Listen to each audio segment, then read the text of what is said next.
Magpapasko sa kulungan sa Senado ang mga na-cite in contempt ng Blue Ribbon Committee kaugnay sa flood control scam.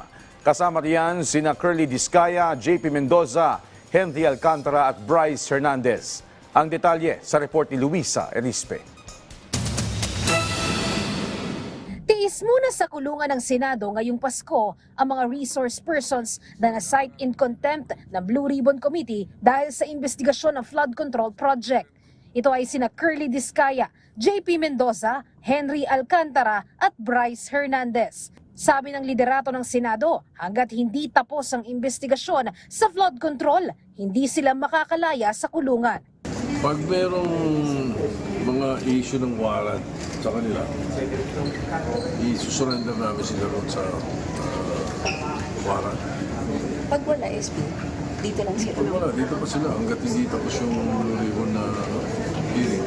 Hanggang June of 2028. Gate pa ni Senate President Soto, Supreme Court na rin ang may sabi na may kapangyarihan ng Senado na panatilihin ang mga nakokontempt sa kulungan kahit hanggang matapos pa ang 20th Congress. Kasi yun ang sinasabi ng Supreme Court na contempt namin ay hanggang matapos lang yung committee report or yung Congress na yun.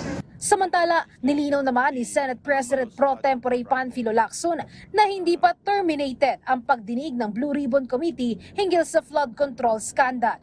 Let me just state for the record that the Blue Ribbon Committee has not yet terminated the inquiry in the legislation on the anomalous flood control projects.